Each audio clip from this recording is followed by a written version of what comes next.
Dans une suite de moments courts qui relatent la vie quotidienne d'un lycée, cette bande dessinée s'attache avec humour détendu à rapporter la fameuse année du bac, avec en prime un professeur d'histoire-géographie qui a des anecdotes à gogo et des élèves catastrophes. Bienvenue sur Capsule Éducation, le podcast de l'AED décalé.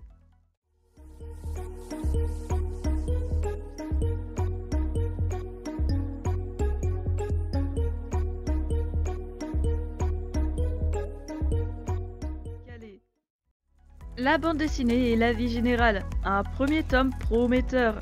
Guide de survie en milieu lycéen fait partie de la série de bandes dessinées Une année au lycée.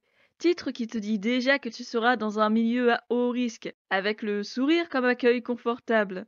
160 pages que tu ne sens pas passer sur un format plus ou moins coloré selon les pages, et trouvable dans la hors-collection d'Argo. Au scénario et au dessin, une seule personne. Fabrice R, enseignant et auteur de bande dessinée. D'ailleurs, le côté enseignant lui aura permis de livrer une version excellente et très juste de l'environnement scolaire, entre le beau et le consternant. Premier tome publié en 2014, suivi de près par le deuxième en 2015, intitulé Deuxième guide de survie en milieu pédagogique. Et un troisième tome qui a l'air d'être le dernier jusque maintenant, sorti en 2016 sous le titre de Troisième guide de survie en milieu bachelier. Ce premier tome est un concentré de faits vécus par un prof d'histoire géo et ses élèves catastrophes. Et ça se passe du côté du lycée Jean Jaurès, plutôt un LEGT. Rien n'indique qu'on a là un lycée pro ou polyvalent, ou même agricole. Accessible aux ados, accessible aux adultes, aux simples curieux comme aux connaisseurs de la maison. Même que tu ne risques pas de pleurer de désespoir, ou un peu, mais ça sera chassé par le rire de l'absurde. Le mieux, ces anecdotes racontées sont vraies, même si les prénoms ont été déformés pour garder l'anonymat. À noter qu'une vaste partie de ces planches est déjà publiée ailleurs, puisque depuis août 2014, Fabrice R tient un blog éducation sur le quotidien Le Monde, avec une apparition récurrente du prof d'histoire géo, des sujets qui ne tiennent pas qu'à la vie du lycée, et des mises à jour qui continuent même en septembre 2022. L'introduction en elle-même te dessine un tableau précis, des gags mais pas trop, un témoignage avec des libertés, de la bonne humeur et du respect, mais quand même du rire, parce qu'être enseignant ne signifie pas être dénué d'humour. Par ce petit moment entre l'auteur et le lecteur, on sait déjà à quelle sauce on sera mangé. De la caricature, mais pas trop. Du respect dans la façon de dépeindre les uns et les autres, mais aussi de la dérision, de l'autodérision. Environ une trentaine de planches découpées en thèmes, type par exemple pré-rentrée, premier appel ou grève, réunion, conseil de classe, etc. En gros, tous ces moments que l'on vit dans un lycée, dans un ordre chronologique dans l'ensemble. D'autres planches moins communes détonnent avec le reste, avec humour toujours, et encore dans le thème du bac, mais pas nécessairement situé dans le lycée. Période historique revisitée, références bien ancrées dans la pop culture. Elles sont facilement reconnaissables. Il y a plus de détails et de couleurs dedans. Les autres planches, la majorité, se focalisent sur l'essentiel, avec une mise en page épurée, peu de couleurs et de personnages. Vraiment peu de détails en fin de compte. Juste le nécessaire pour comprendre et rentrer dans les petites anecdotes proposées. Certaines planches sont plus longues que d'autres, et en général, chaque fin offre une chute pour poursuivre dans le rire. Est-ce que ça fonctionne? Chez moi, oui. Répondez présent quand je vous appelle.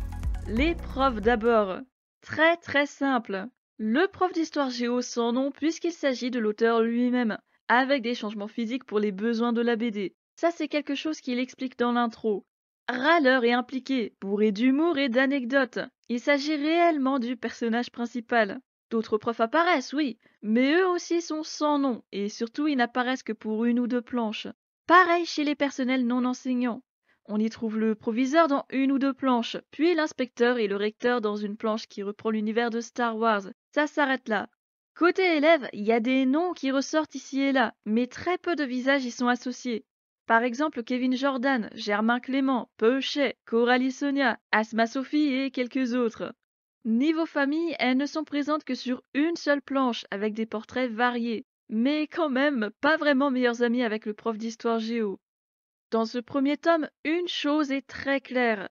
Beaucoup de personnages vivotent autour du prof, mais en fait ils n'apparaissent qu'en coup de vent, sans personnalité propre, rien qui ne permet de les garder en tête.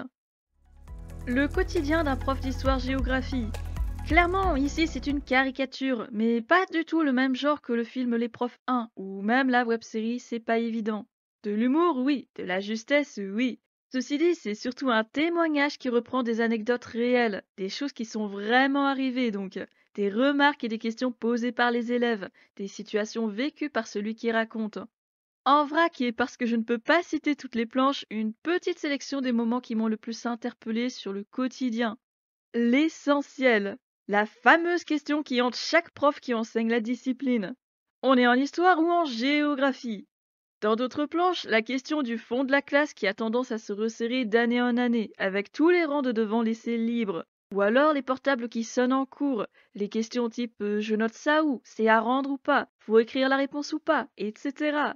Dans un autre registre, le pire ennemi du prof en classe et dans les devoirs, tu devines? Wikipédia, l'unique, le sauveur des devoirs maison. C'est dans la planche Khrouchtchev 2.0, avec des élèves qui avalent tout ce qu'ils trouvent sur les réseaux sociaux et plus largement sur la toile, dont Wikipédia. Hilarant parce que tiré à l'extrême, et en même temps pas tellement, vu ce que les collègues de la vie quotidienne rapportent. Enfin, Wiki, c'est aussi la notion de culture des élèves, puisque dans la planche, ceux-ci confondent Staline avec Khrouchtchev. On est mal barré. Dans l'une des planches moins communes, on se retrouve propulsé dans un univers Camelot, avec la quête du bac confiée aux nobles élèves chevaliers. Mais voilà, qui dit quête dit danger et obstacles terribles à vaincre. Bah là, ça se fait dans le rire, quand le prof énumère un certain nombre de vilains personnages qui se glisseront au travers de la quête du bac des jeunes élèves. Fait Mélusisani, sorcier Facebook, démon de la teuf, les maris de la procrastination, mauvais génie de la démotivation, ou encore l'esprit malin de la surestimation. Franchement, c'est bien trouvé. D'autant plus que c'est un chouïa beaucoup vrai, on va pas mentir. Dans les plus petites planches, celles qui tiennent en une image seulement, il y a du beau monde aussi. Par exemple, le croquis des États-Unis affiché au tableau, et des élèves qui ne savent pas de quelle carte il s'agit. Ou la planche de la neige, où tous les élèves regardent dehors pendant que le prof gesticule pour récupérer les petits rêveurs enchantés. Le pire, c'est qu'on l'a peut-être nous-mêmes vécu en tant qu'élève ou en tant qu'enseignant. On ne s'arrête pas en si bon chemin, il y a encore tant de rire dans ces pages. Quelques moments de partage entre collègues, comme la fameuse correction de copies indigestes et le moment café pour oublier les atrocités lues, ou les bulletins de notes.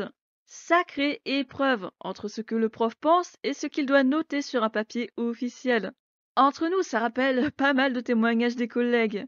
D'ailleurs, j'ai vu passer un certain nombre de fois un visuel tout aussi amusant, avec d'un côté ce que le prof pense vraiment et de l'autre comment traduire tout ça en politiquement correct pour un bulletin. Dans la planche Passé lointain, longue de plusieurs pages, c'est la joie de découvrir que les élèves semblent plus intéressés par l'histoire personnelle et le parcours du prof que par la grande histoire, à tel point que le prof finit par leur faire un cours sur sa vie, avec des parties et des sous-parties, et donne même des devoirs sur sa vie. Franchement, c'est à se tordre de rire quand on lit, entre la curiosité des élèves et le fait que, ouais, ne nions pas, ils sont plus intéressés par le prof que par le cours, y compris dans le quotidien. C'est dans cette même planche qu'on retrouve une petite mention gentillette sur Ibiza, une blague pour les intimes. Sachant que la BD a été publiée en 2014, ce n'est évidemment pas notre Ibiza avec notre cher ancien ministre de la Maison, mais c'était trop tentant de faire le lien. Toute dernière planche qui reste en tête dans ce quotidien effréné, c'est celle de Apocalypse Bac. Encore une planche moins commune et très agréable avec les couleurs variées. Mais surtout, c'est un moment émouvant, celui des derniers jours avant le bac, voire le dernier jour, puisqu'ici, les élèves en guerre doivent prendre d'assaut le centre d'examen, avec le prof comme capitaine consciencieux et encourageant. Toute cette attention, les conseils et l'énergie que démontre le prof, en fait, c'est quasiment ce qu'on ressent en fin de parcours avec nos propres élèves. Belle façon de rendre hommage à tout le travail abattu par personnel et élèves depuis le début d'année. Et la réalité derrière l'hilarante catastrophe. La troisième semaine, une planche de plusieurs pages qui montre les différentes étapes d'une relation tendue entre les élèves et les enseignants, passées les premières semaines de septembre, avec contestation et difficulté de se comprendre, surtout quand l'élève répond de façon provocante. L'anecdote est relatée sur l'humour, encore et toujours. Pourtant, derrière tout ça, on ne peut que se rappeler de son propre vécu, des élèves qui testent les limites et qui vont parfois trop loin, ne savent pas se positionner sur le respect, les droits, les obligations. Ce sont les premières semaines, la paix relative devient un champ de mine où la moindre réflexion, le moindre mot mal compris de l'élève finit par signer la guerre. Face à un dialogue de sourds, ce n'est plus aussi simple de prendre en charge cette colère, que ce soit pour l'enseignant seul, ou s'il remonte l'information aux autres collègues, à la vie scolaire. Le fait qu'un élève réponde quand le reste de la classe regarde, que ça apporte des tensions avec le prof, avec potentiellement du ressentiment jusqu'à la fin de l'année. Le peu de réponses fermes possibles, même quand l'élève dépasse les bornes. Ce n'est pas explicité, mais c'est sous-entendu, et celui qui travaille dans la maison le garde en tête. Soyons philosophes, une planche qui démonte le mythe du professeur de philosophie vu comme sage et calme en toutes circonstances.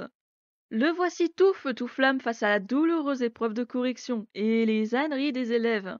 Mais le plus important se cache ailleurs. Derrière ce petit clin d'œil aux collègues de philo, salutations à eux d'ailleurs, on y trouve le problème de la tricherie et de plagiat d'une partie des élèves.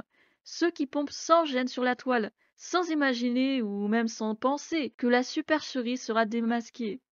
C'est un fait, les devoirs maison en particulier sont une mine de plagiat, entre recopiage de plans ou carrément de paragraphes entiers.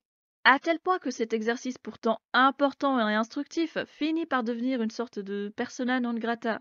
C'est pas la peine de corriger un truc qui a été pompé ici et là. Bref, cette planche est un délice, parce que le devoir en question, c'était peut-on penser par soi-même? Comme le dit le prof d'histoire géo, la réponse est plutôt claire là. Les élèves savent-ils encore penser par eux-mêmes? La question ne se pose pas pour une majorité. Ceci dit, la minorité qui triche continuellement prend plus de place dans les témoignages. Speed dating parent-prof, une planche de plusieurs pages qui permet justement de faire connaissance avec toute une flopée de familles qu'on a l'habitude de rencontrer en milieu scolaire. C'est aussi une question d'histoire, de grande histoire je parle, et de discipline derrière le rire. Dans une première rencontre, l'élève en question apprend par cœur toutes ses leçons, mais n'obtient jamais de bonnes notes. La mère mécontente dit carrément qu'il n'y a pas besoin de réfléchir en histoire, on se contente de raconter ce qui s'est passé. Vision très commune de la discipline et triste, mais le prof dément tout en justesse. Recracher la connaissance ne suffit pas. Il faut savoir l'exploiter à partir du sujet, sélectionner, hiérarchiser et relier dans l'argumentation. Ça fait du bien de le lire, même si évidemment ça ne va pas convaincre tout le monde. N'empêche, ça en dit long sur ce qu'en pensent nombre de parents et d'élèves sur ce qu'est l'école.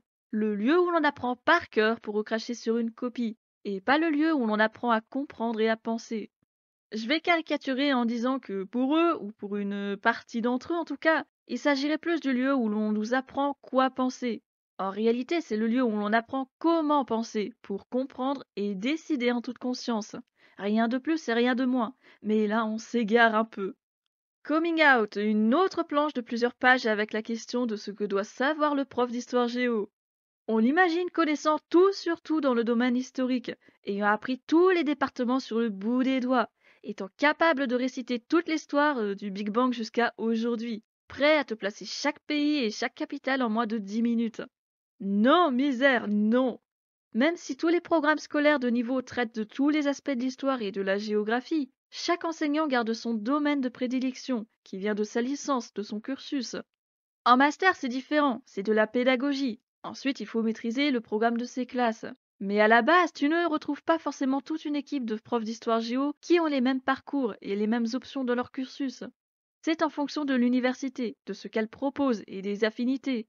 Malgré ça, encore à nos yeux, le prof d'histoire géo reste considéré comme, pardon, hein, le secret d'histoire format salle de cours. Honte à lui s'il ne sait pas tout par cœur. Eh ben non, ça va plus loin. Ce témoignage le rappelle avec humour, toujours. Grève, une nouvelle planche qui se hisse dans une préparation de grève pour les profs et une véritable grève des élèves. Pas mal aussi entre le comique absurde de ce qui se passe vraiment, les arguments des uns et des autres pour mettre en place ou non telle action. Honnêtement, ces dernières années, c'est devenu criant, avec ces grèves perlées d'une seule journée et sans aucune remontée encourageante. D'ailleurs, j'en avais déjà parlé longuement dans l'épisode 12 de la saison 1. Ici, on reprend une partie de ce que j'y ai dit. Cette planche permet de voir les divers freins et surtout, le manque d'adaptation et d'évolution des méthodes de pression. Ça, c'est côté prof, avec les désaccords. Mais côté élève, ce n'est pas mieux. Les élèves font-ils grève pour une cause qui leur tient à cœur ou veulent-ils juste manquer des cours? Ouais, le doute persiste, surtout quand les élèves n'ont pas le droit de grève, n'étant pas salariés. On parlera alors plutôt de manifestation. Ça, c'est pour un autre jour, il y a des choses à en dire aussi. Bref, il est probable que sur cette planche, certains se sentent blessés, parce que les arguments posés entre les personnages peuvent heurter, ne correspondent pas aux convictions. J'ai envie de dire tant mieux, au moins on aura eu plusieurs sons de cloche. Si le dialogue n'est pas possible en face à face, et on sait qu'il ne l'est pas dans plusieurs cas, peut-être que cette BD aura quand même permis de lire des avis différents, de comprendre les réticences des uns et des autres, le militantisme, les enjeux. La réalité s'achèvera sur une planche plus colorée et vraiment efficace, là encore. Il s'agit de Reconquête, située dans l'espace à bord d'une fusée. Reconquête, ce n'est pas le parti, c'est la reconquête du mois de juin, et un discours qui pique là où il faut. On aimerait bien garder nos élèves jusqu'à la fin, dans la BD c'est le 5 juillet, mais entre l'orientation, le matériel réclamé par la région et les établissements centres d'examen, les enseignants sollicités sur les corrections et tout le reste, évidemment qu'il ne peut pas y avoir de reconquête sans changer toute l'organisation de la fin d'année. Moralité de la planche, la reconquête, c'est pas pour tout de suite. Sur le ton de l'humour et de la dérision, on y voit quand même le gros problème qui se pose avec les divers événements qui commencent dès fin mai. D'ailleurs, entre-temps, il y a eu un décalage. Pour certains établissements, les conseils de classe commencent en mi-mai. Tu vois, entre 2014 et 2022, il n'y a pas tellement eu de progression positive. Dédramatiser une éducation nationale grotesque, est-ce que ça fonctionne? Épisode un poil brouillon, parce qu'en fin de compte, toutes les planches peuvent être commentées. Toutes ont quelque chose à dire. Toutes révèlent une partie du quotidien qu'on vit lorsqu'on travaille en lycée. Ça peut s'appliquer en dehors du lycée, au collège ou dans le premier degré.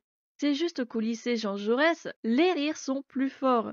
Fabrice R réussit en effet à dédramatiser ce qui pourrait mettre le bourdon quand on vit ça tous les jours. Évidemment, il n'a pas vécu toutes ces anecdotes sur une seule année. Ça aide à relativiser un peu. Ceci dit, d'autres collègues ne peuvent pas en dire autant. Dédramatiser dans les moments les plus durs, comme par exemple cette planche où la relation entre élèves et profs se dégrade. Mais c'est aussi dédramatiser dans ces petits moments perçus négativement par pas mal de collègues. Exemple avec la planche sur la pré-rentrée, celle qui grille bien des neurones.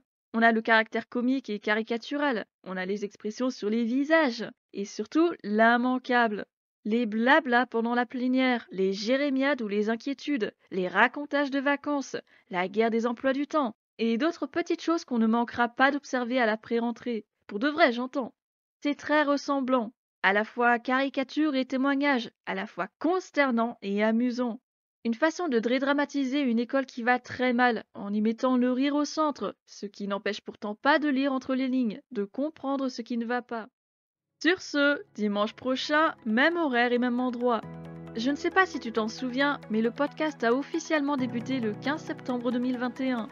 Et si on fêtait ça avec un petit bilan gentil et pas prise de tête? Sur un format court en plus. T'y crois toi? En attendant, bon retour à l'école si tu reviens de congé et force à toi si tu étais déjà au travail.